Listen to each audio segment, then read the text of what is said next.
తెలంగాణ రాష్ట్ర ముఖ్యమంత్రి వర్యులు మా నల్లమల్ల ముద్దుబిడ్డ,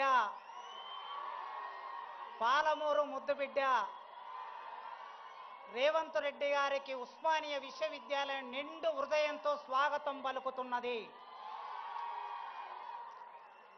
వారితో పాటు మంత్రివర్గ సహచరులున్నారు, వివిధ హోదాల్లో ఉన్న పెద్ద మనుషులున్నారు, ఐఏఎస్ అధికారులున్నారు. అందరికీ పేరు పేరున స్వాగతం పలుకుతున్నాను. ఆర్ట్స్ కళాశాల తెలంగాణ రక్త మాంసాలతో నిర్మాణమైన ఆర్ట్స్ కళాశాల ముందు చరిత్రలో 1965లో ఈ దేశ ప్రధానమంత్రి ఇందిరాగాంధీ గారు ఈ ఆర్ట్స్ కాలేజీ మెట్లనెక్కారు. ఆ తర్వాత మొదటి ముఖ్యమంత్రి ఈ ఆర్ట్స్ కాలేజీ మెట్లెక్కారు రేవంత్ రెడ్డి గారు. చరిత్ర మౌనంగా ఉంటది, చరిత్ర సంభాషిస్తుంది, చరిత్ర ఒక్కొక్కసారి సంవాదం నడుపుతుంది. అలాంటి చరిత్రలో భాగమవుతున్న ముఖ్యమంత్రి వర్యులు ఎప్పుడో 25-30 ఏళ్ల కిందట గీతమ్మను ప్రేమించాడు, పెళ్లి చేసుకున్నాడు. కానీ ఈ మధ్య ఇంకొక అమ్మాయిని ప్రేమించాడు ముఖ్యమంత్రి గారు. విద్య అనే పేరు కలిగిన అమ్మాయిని ప్రేమిస్తున్నాడు. విద్య, వారు ప్రతి ఉపన్యాసంలో విద్య గురించి మాట్లాడుతున్నారు. నిన్న గ్లోబల్ సమ్మిట్లో కూడా విద్య గురించి మాట్లాడారు. ఆ విద్య అనే అమ్మాయిని ప్రేమిస్తున్నారు. ఆ ప్రేమ వారి గొంతులో ప్రాణం ఉన్నంత వరకు కొనసాగించాలని ఒక టీచర్గా కోరుకుంటున్నాను. మేము ఆగస్టు నెలలో మన విశ్వవిద్యాలయ వైస్ ఛాన్సలర్ గారు కుమార్ గారు నేను కలిసి ఒక అపాయింట్మెంట్ అడిగాం. సాంఘిక సంక్షేమ శాఖ మంత్రివర్యులు అడ్లూరి లక్ష్మణ్ గారి ఆధ్వర్యంలో మేము ముగ్గురం వెళ్ళి సీఎం గారిని, అన్నా ఒక్కసారి ఉస్మానియా విశ్వవిద్యాలయానికి రండి, అక్కడ ఉన్న సమస్యలు చూడండి, ఆ సమస్యలను పరిష్కరించడానికి ఒక ఆలోచన చేయండి, మీరు తలుసుకుంటే విశ్వవిద్యాలయం రూపురేఖలు మారుతాయని మేము ఒక రిక్వెస్ట్ పెట్టగానే ఆయన ఒక్క మాట అన్నాడు, వైస్ ఛాన్సలర్ గారు, మంత్రి గారు, ప్రొఫెసర్ గారు వస్తున్నా, మీరు ఏర్పాట్లు చేసుకోండి అన్నాడు. ఇచ్చిన మాట ప్రకారం మేము సభలు పెడితే మా దగ్గరికి వస్తే మేము వారికి ఓట్లే ఇచ్చేది లేదు, మేము చందాలు ఇచ్చేది లేదు, మేము డబ్బులు ఇచ్చేది లేదు. కానీ ఇచ్చిన మాట ప్రకారం వచ్చారు. ఆగస్టు 25వ తారీఖు నాడు మన ట్యాగూర్ ఆడిటోరియంలో జరిగిన అద్భుతమైన సభలో వారు మా వీసీ గారు వెనక ముందాడారు డబ్బులు అడగడానికి. అయినా వారే చొరవతో 1000 కోట్లు ఉస్మానియా విశ్వవిద్యాలయానికి ప్రకటిస్తున్నా అనే మాట ఇచ్చారు. ఈ రోజుల్లో ఇచ్చిన మాట మీద నిలబడే రాజకీయ నాయకులు ఎందరండి? చాలా మంది ముఖ్యమంత్రులు నేను 30 ఏళ్ల కాలంలో విద్యార్థి రాజకీయాల్లో ఇప్పుడు చూస్తూ ఉన్నాను. ఈ ఉస్మానియా విశ్వవిద్యాలయం 100 సంవత్సరాల సందర్భంగా 200 కోట్లు ఇస్తామని చట్టసభలో హామీ ఇచ్చి మా ఆనాడు 100 ఇయర్స్ వైస్ ఛాన్సలర్ గారు కూడా ఇవాళ అతిథిగా ఇక్కడికి వచ్చారు. మాట ఇచ్చి మాట నిలబెట్టుకోలేదు. కనీసం 30, 40, 60 కోట్లు కూడా ఇవ్వలేకపోయారు. కానీ మొన్న మేము మళ్ళీ వెళ్ళినప్పుడు ఆయన అన్నాడు, 3 నెలల కాలం, ఆగస్టు నుంచి సెప్టెంబర్, అక్టోబర్, నవంబర్, ఇప్పుడు డిసెంబర్లో ఉన్నాం, 3 నెలల కాలంలో జీవో తీసుకొని, మీరందరూ వాట్సాప్ చెక్ చేసుకోండి, 1000 కోట్లకు సంబంధించిన జీవో తీసుకొని ముఖ్యమంత్రి గారు ఇక్కడికి వచ్చారు.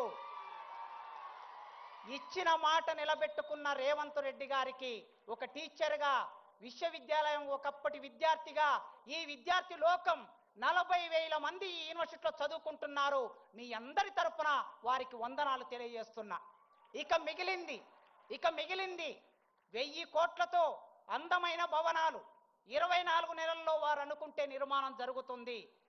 జీవో ఇచ్చారు గనక, డబ్బులు వచ్చాయి గనక 24 నెలల్లో ఇంజనీర్ల పని పూర్తి చేస్తారు. కానీ అన్నా రేవంత్ అన్నను నేను మొదటి నుంచి అన్నా అని పిలవటం నాకు అలవాటు. 20 ఏళ్ల నుంచి మా స్నేహంలో భాగంగా అన్నా అనే సీఎం గారు, అన్నా భవనాలు వచ్చిన తర్వాత ఆ భవనాల్లో నాణ్యమైన విద్యను బోధించే అధ్యాపకులు కావాలన్నా మాకు. మా దగ్గర 1000 పోస్టులు ఖాళీగా ఉన్నాయి.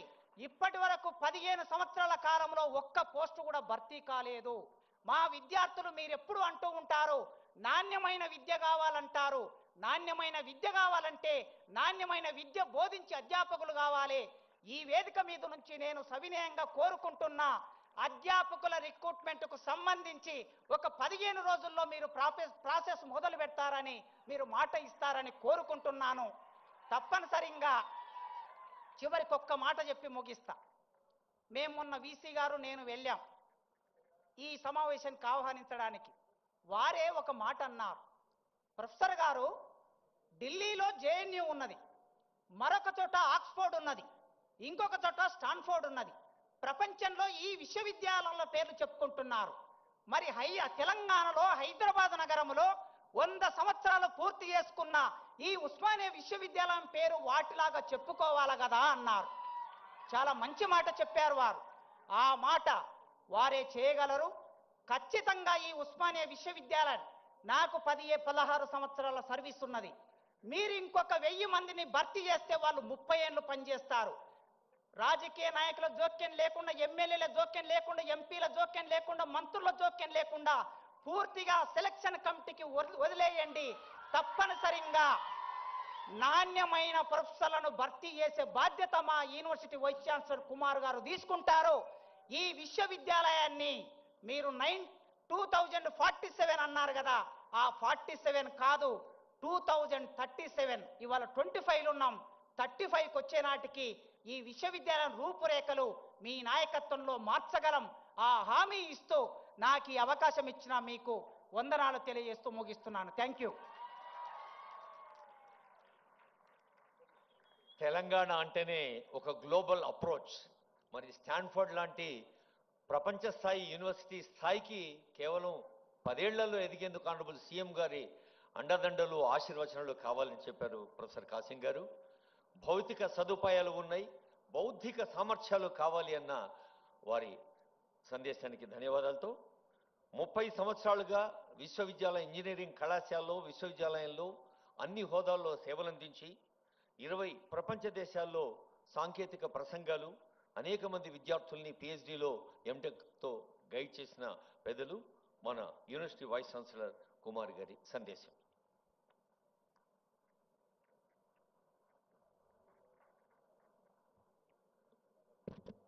అందరికీ నమస్కారం.